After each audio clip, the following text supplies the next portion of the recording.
30 kilogram child is being pulled in a 5 kilogram wagon. So this is the last problem on the worksheet, and after we get through this, you'll be experts in force, right?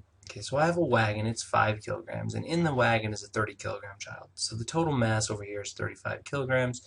The handle makes an angle of 60 degrees, and I'm going to call this FP, and that's for the force being pulled in the handle. Okay, and I got 2 wheels on my wagon, and it's sitting on the ground. Awesome. The handle is inclined 60 degrees above horizontal. Coefficient of friction for the wagon is 0.17. How much force must be applied to keep the wagon moving at a constant speed? That means what I'm really looking for is what's FP? How much force are we pulling with? Okay, and I know the acceleration is 0, which means I know the net force is 0. But I got to be careful with that. There's a lot of forces acting, and net force being 0 does not mean all the forces are 0. It means the sum of all the forces are 0. So Fg is pulling down, Fn is pulling up, and friction is opposing the force that's pulling it forward, so this is my frictional force. But be careful, this force that's pulling this direction is pulling really in 2 directions. It's pulling forward and it's pulling up. Okay, and all I want is FP, but I can't just get right to it. Okay, so I'm going to have to look in X, I'm going to have to look in Y. Okay, and now I know the acceleration in both is 0, so I know the net force in both is going to end up being 0. So the net force in X is equal to whatever FP is in X minus the frictional force, and that has to equal 0. Okay, I'm going to do the same thing in Y. Net force in Y is equal to the normal force, but be careful. This handle's not only pulling forward, it's also pulling up. So the normal force plus Fp in Y minus mg, the force due to gravity, and that also equals 0.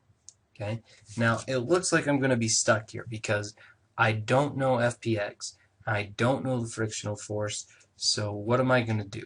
Well, let's take a closer look at this. Okay, Fpx is really Fp times the cosine of 60, right? Because it's the adjacent side. So Fp cosine 60 minus the frictional force, but frictional force is really the normal force times the coefficient of friction. And I know the coefficient of friction, it's 0.17. And so this equals 0. So if I can get the normal force, I can get the pull force, and then I'll be done. So let's come down to this equation where I actually have the normal force. Okay, so here I have the normal force is equal to mg minus the force that we're pulling with in y. Okay, well this looks like I'm stuck because I don't know the force I'm pulling with in y. Let's take it one step further. Normal force equals mg minus the force we're pulling in y is actually Fp times the sine of 60. Okay, and now I actually can go somewhere, because in this equation I have 2 unknowns, and in this equation I have 2 unknowns, but I have 2 equations, which means I should be able to solve. So if I take this and sub it in for the normal force here, I should be good to go. So let's see. Fp cosine 60 is really the force of the pull force times the cosine of 60, and the cosine of 60 is a half. Okay, 0.5. Okay, so I'm going to replace that. Minus Fn. Well, Fn is this big giant thing here. I know mg. mg is 35 times 9.8. Okay, minus Fp sine 60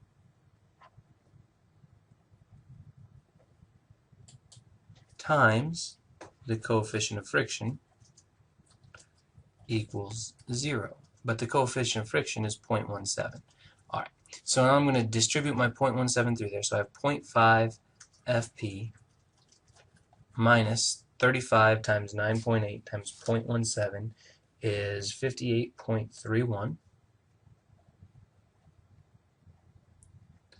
minus 0.17 times the sine of 60 is 0.147. Fp equals 0. Okay, and so now Oh, but I got to be careful. This minus right here distributes through, so it is minus this, but it's plus that. All right, so now I have 0.647 times the pull force equals 58.31, and all of a sudden this problem is about done. All I got to do is divide by 0.647, divide by 0.647, and what we see is that the pull force is just about 90 newtons. Okay, so the force they're pulling with is 90.12 newtons. Okay, so that was a little bit goofy because you can't forget that this force right here is actually also pulling up. It's not just the normal force. Okay, simultaneous equations are fun.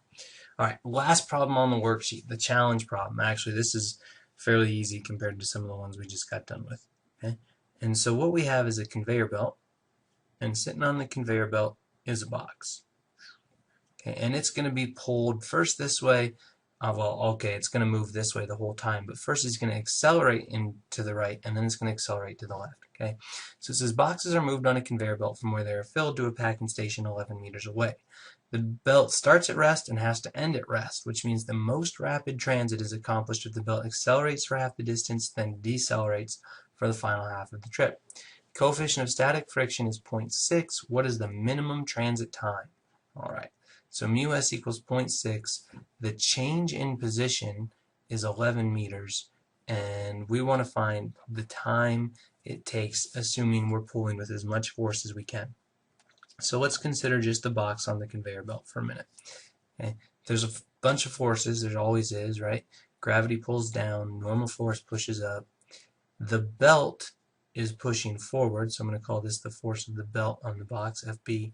And of course, static friction is actually keeping the box on the belt. Okay, and what we can say is if this is not going to slide, then FB is Fs. Okay, the force the belt applied cannot exceed the static frictional force, but the static frictional force is just Fn, normal force, times the coefficient of friction, 0.6. So the normal force is mg, and this is times 0.6. So this is our static frictional force. And since this is the net force in the x direction, this is ma.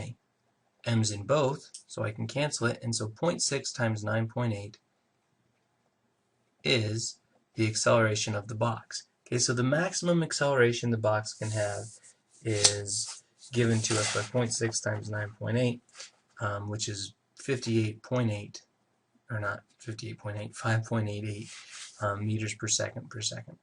Okay, now it wants us to know the time for the trip given this acceleration. Well, remember, first it accelerates this way and gets up to speed, then it has to turn around, well, it doesn't turn around, then it accelerates the other way and slows back down.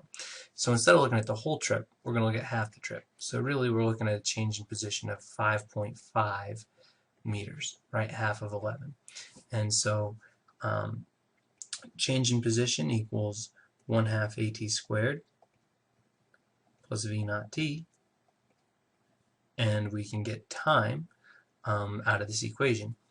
Initial velocity is 0, so this part goes away, and so 5.5 equals 1/2 5.88 times t squared. If you do this, you're going to get t equals 2.7, t equals 1.36. Okay, but that's the time for half the trip, so it speeds up for that time, then it's got to slow back down for the other half, so multiply that by 2 and you get 2.73 seconds. Alright, that's the end of the worksheet.